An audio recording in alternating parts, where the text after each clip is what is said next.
Bismillah, alhamdulillah, wa salatu wassalamu ala rasulillah.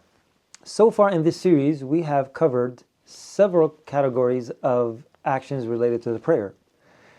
In episode 9, we discussed the conditions for valid prayer, actions you must take before the prayer even starts. In episode 10, we described the obligatory actions of the prayer. If any of these are omitted, the prayer is invalid and must be repeated. In episode 11, we described the necessary wajib actions of the prayer. If any of these are omitted, it is possible to compensate for the errors with a prostration of forgetfulness, sajda sahu, at the end of your prayer. But suppose, instead of leaving an action out of your salah, you distractly add an action to the salah. Does your prayer still count? These are the actions that invalidate the prayer if you do them during the salah. Number 1, excessive movement. Movement that are considered excessive in the prayer are those that make an onlooker who is not aware that this person is praying think that they are not in prayer. For example, checking, messaging someone on the phone, eating, drinking, walking, etc.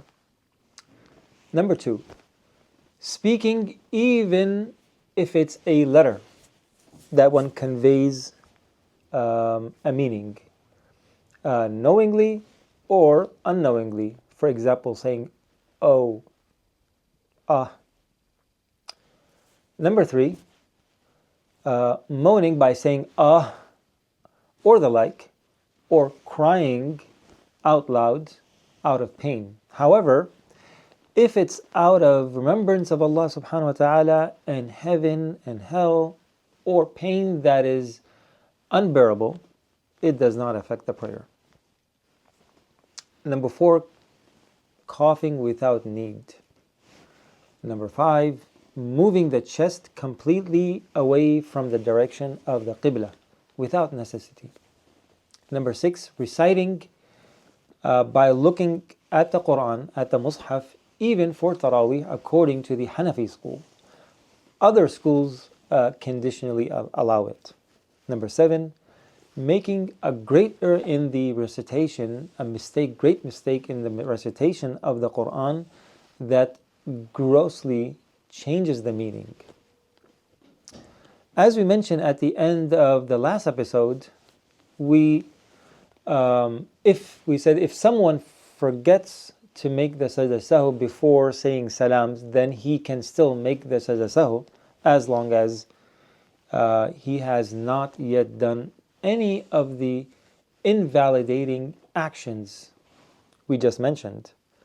But if he has already started checking texts on the phone, for example, or turned away from the qibla, or responded to someone's salam, then it is too late.